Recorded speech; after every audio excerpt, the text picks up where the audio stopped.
Welcome back to another episode of Harmonious at Lunch, the show that fuels your business success. I'm Brandon Gano, your host and guide through the world of harmonious business growth. Today, we're unlocking powerful strategies with industry experts to help your business thrive. If you're a business owner, entrepreneur, or executive, you are in the right place. Join me and our incredible guests today on the journey to clarity, growth, and success. It is time to revolutionize your approach to business. Let's dive in with another episode of Harmonious at Lunch. Welcome back into some more bite-sized business advice. And today's episode, we're talking about everybody's favorite topic, marketing. Need I say more? Everybody seems to be a marketing guru, but no, today we have a very special marketing expert with us, Anne Laffin, and she specializes in marketing for startups. Very unique sector of the market. So I'm curious to see what she has to say. But Anne, thank you for being here and welcome to the show. Thank you for having me. I'm very excited to be here. So tell me, we have to just get this on the table. I said what I said. Everybody thinks they're marketing experts. How many marketing gurus out there just make you want to shake your head?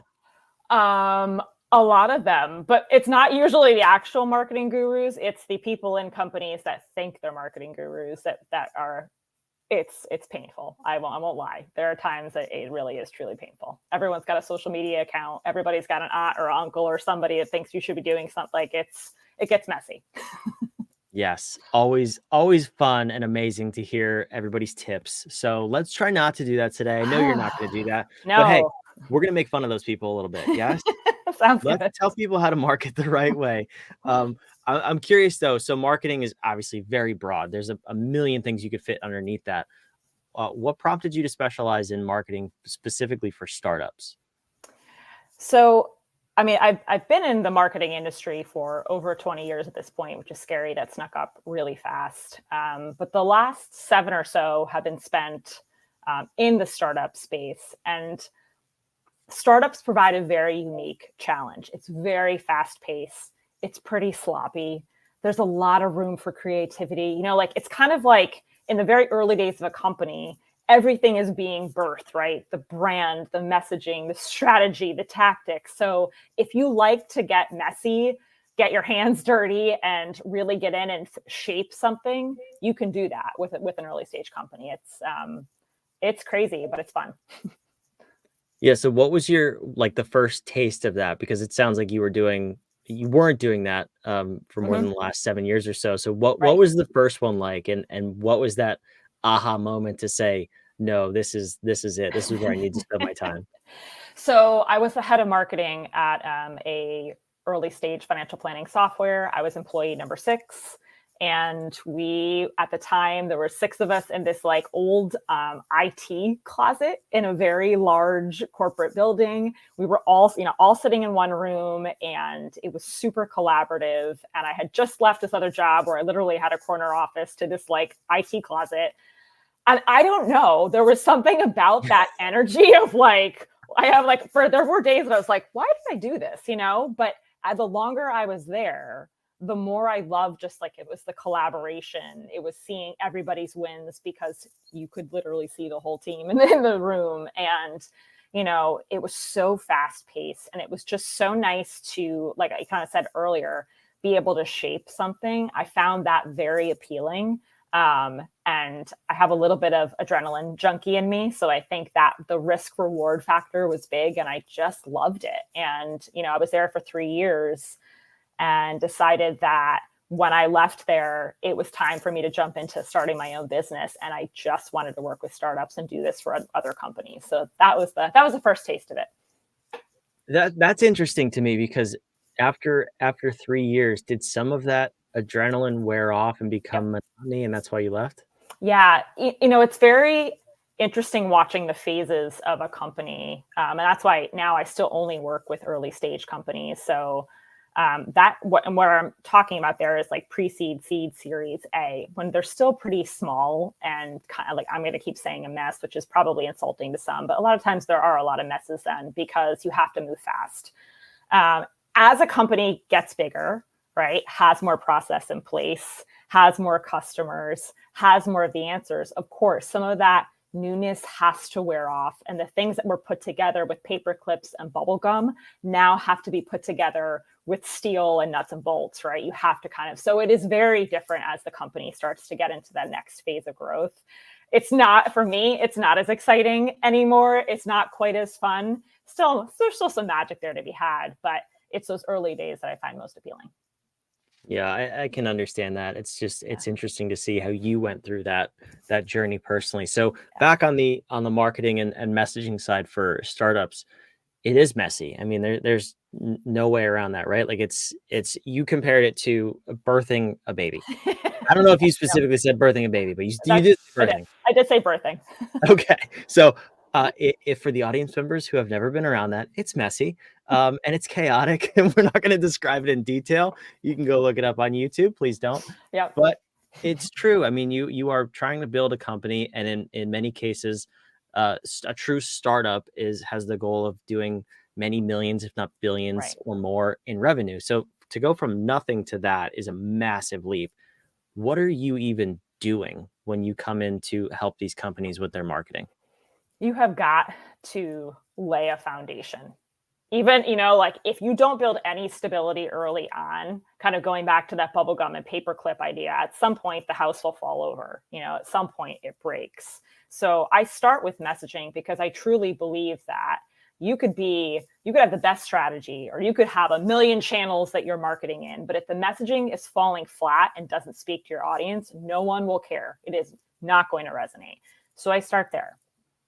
And then after that, I look at a strategy of like, okay, look, we have 3 people on the team. We have $1 million total for the business to spend, or whatever it is, right?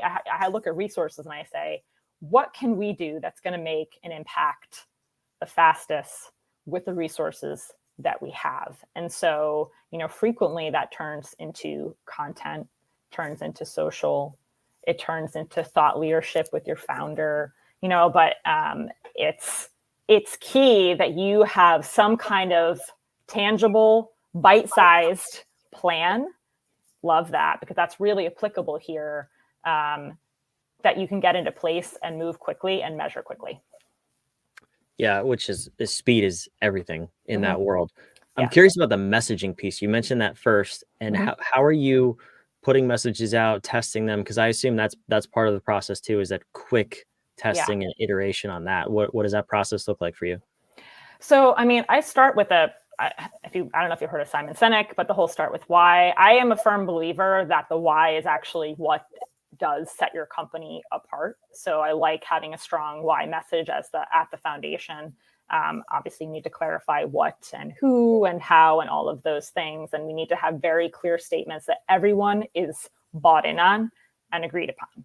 Once you have those things, again, early days, you're not going to go hire a large market research company to do your research for you. That's just not going to be in the cards. What you can do is every sales call you have, test out that messaging for a while and see how it resonates. When you're running social, see what's the interaction with that. When you are seeing customers out in public, ask them. Like in those early days, that research and that testing looks a lot like talking to customers and getting real in-person feedback all the time. I definitely am a fan of, you can certainly run, surveys on your own that are pretty cheap and, kind of on the fly. And you can definitely do that and should. But I think that feedback loop is almost always running in the early days so that you are constant. It's like one big constant test. That's not to say you are making changes constantly, but you should be gathering feedback constantly, if that makes sense. Yeah, which is interesting because when you're more established and you have a marketing strategy, like you said, you evolve into, and a budget and all this stuff, and more of a consistent plan and approach. Yeah, that's when the measurement and the KPIs and stuff are really, really important. I'm almost curious to hear your take on how important is that in the beginning, establishing those KPIs, or is it really just about gathering data, making quick decisions, and continuing to test? So I hope this answers your question the way I answer this. Something that I've started implementing with clients is just this idea of like, what's the North Star right now? Because I've run into an issue where if we're trying to solve for too many KPIs, too many metrics, it doesn't work out really well because no one actually really knows what we're trying to accomplish. So trying to get everybody marching towards a North Star and then implementing a small marketing plan. I started making these things called micro plans. Every month we do a lead generating tactic and a retention tactic with one very simple metric in mind that we can track, and that's leading to the North Star. Usually it's a revenue goal or something like that, but it's very clean cut. There's not a lot of gray in it, and it allows us to, we measure quickly, and it's usually, again, like one metric, and it allows us to make changes quickly. So I hope that answers what you're getting, right? Like I think it's important to have metrics, but not so many that are set in stone, because most likely they're going to change. Yeah, it does. And I was curious because I was working with a client the other day, and it's a brand new venture, and there was a lot of emphasis on what are we measuring. And I was like, I don't care. Now we do fractional COO consulting, so different sort of outlook on the business. But I was like, I don't care, because there's not enough data to really measure it against. So, like, yes, we're collecting it for sure. We are going to measure, but I'm not going to put emphasis on, are we hitting our numbers? Are we hitting our objectives? Like, no. It's time to just go and execute and then measure. So I was curious to hear your take on that for marketing. Yeah. I mean, so, I think that's spot on. Awesome. I got the validation. Fantastic. I didn't look like an idiot. Perfect. But no, so I want to kind of shift over, because we're talking about startups, but I think, as I mentioned to you before we started recording, the audience of this show is in that, I call it the 7-figure sticking point, where the founder, the owner, is in charge of the business, and it tends to get stuck there, because that's where we have to start building a business structure and not just relying on the owner to make decisions and be the bottleneck. Sorry to say it, but the bottleneck of moving the business forward.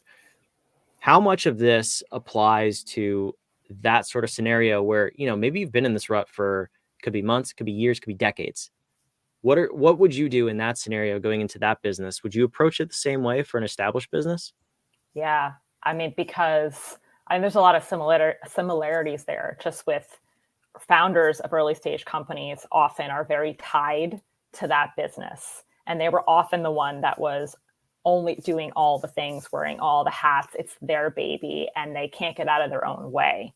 And that frequently really prohibits them from growing properly. And so if you're in this business, or businesses that you're discussing where they're kind of like flatlining, I suspect, that's the scenario that they're also in, where they have really got in their own way and can't kind of relinquish some of the control to allow their teams around them, hopefully that they have in place, to help come up with new ideas or new ways to tackle the problem. I think when I see stagnant numbers, I know everyone hates the term audit. I kind of do too. But to me, that's like the time when I just want to like get under the hood and be like, what's actually going on? Like, what are we really doing right now to make changes, to change this stagnation that we have? And if you as a founder are comfortable leaning on your team to say, like, we're going to come up with a plan together, like, again, North Star goal. Now I need all my heads of departments to come back and wow me with whatever it is that we're going to do. So I guess maybe the long and the short of it here is, like, there comes a point when that head of the business has got to lean on their team and get out of their way, like get out of their own way. It's just, I think it's really scary for them, but I really feel like strongly that is the only way to get to growth. Just to be clear, Anne said it, not me. I'm happy to say it louder. Hey, from the rooftops. Yeah. I love it. No, it's so true. In that audit, though, I'm curious, what are you looking for? Is that just an evaluation of what's going on, what's working, what's not? Is there anything in particular, especially with an established business, you really want to understand? Well, I mean, I would want to know, first of all, like, what kind of process just in general is in place for each department. I'm going to give you an example here of, like, companies I work with frequently, they're implementing some type of marketing automation and CRM. They've got an operational arm to it. They've got, customer service is built in. Is there something in place, depending on the business, where you can kind of track and see what is truly happening end to end with the business? That's a good spot or good place to start, to be like, is there a way for us to actually know what's going on? And to be clear, I'm not an operational expert by any means, but yeah, right. But there are people that are, but I like that plays into marketing too, right? I need to know what's happening elsewhere in the business for me to make good decisions about marketing. And then from a marketing standpoint, I'm going to go back to messaging, because like, do we know who our audience is? Even with an established business, are we still going after the right audience? And or are there maybe other audiences we could go after? Like if we've hit stagnation, that's a great place to start messaging, audience. And then of course it's creativity. What are some new, like once you get some of the maybe like the broken pieces that are likely happening, it's time to get creative. So that's how I would approach that audit. I love it. That makes perfect sense. So once you start to get bored and the company's growing and they're scaling and it's no more startup mode, Yeah. what is next? Like what does that actually look like from going from early stage marketing, everything we just talked about, into more of a strategy and consistent execution? Where do you lead people? I know that's kind of where you like to step out, but what is that process to do it the right way? I mean, I think once again, like those pieces are in place and the business is starting to run a little more smoothly, that's the time to think about hiring an internal, whether it's a CMO or a head of marketing, depending on what they have in place, from the get-go, so that hopefully it's kind of this like a passing of the baton of like, you're ready now, like flourish. But that is kind of how I see my role, is like I like to step into the mess and the chaos in the beginning and hopefully can calm some of that, so that there is a better handoff to give to someone that is hopefully a little more, more senior, more ready to be in-house and take over a team and grow a team. Certainly by the time you get to a Series B, anyone that's providing you funding is definitely going to want to see that. They're going to want to see that stability. They're going to want to see that plan. So having someone that can help with that handoff is huge. And I can definitely help with the hiring process, or just even, again, being a sounding board can be helpful. Yeah, I love it. I love the whole process. And this was so much packed into a little episode, but I really do appreciate it. I think a lot of people, this is a sticking point for a lot of people, whether you're in business or whether you're a startup. This is a big deal to get right too, because if nobody knows you exist, nobody knows you exist. Nope. That's true. Very true. I love it. So where should the audience go to learn more about you and what you have going on? You can find me at finmarketingm.com, or absolutely on LinkedIn as well, because I spend a lot of time there. I love it. So all of that is going to be down in the show notes below for wherever you're watching and listening. Go check it out. And I can't let you go, though, without the last final question. You got it. My personal favorite question, and it's actually a question from you to the listener. So we're talking about marketing, messaging, specifically for startups, but also for people who are a little stuck in their business. Yeah. And I'm curious, if you were to go into their business, or if you were to be consulting with them and give them a question to chew on, if you will, what would that question be that you want them to ask themselves until they get a powerful answer that moves them forward? How do you want your product or service to make an impact on your customers? Ooh, that's a good question. I like that one. All right. We'll take it. Answer accepted. That's a key one. Thank you so much for being here. You got it. It was great being here. Thank you for having me. For those of you watching and listening, wherever you are, your instructions are in the show notes down below. Go check it out. All of Anne's resources. Go connect with her on LinkedIn, and also subscribe. Make sure you come back. I hope you liked the episode. We love putting these out 5 days a week to help you grow your business and, more importantly, grow a more harmonious business and life. We'll see you on tomorrow's episode. Thanks for being here.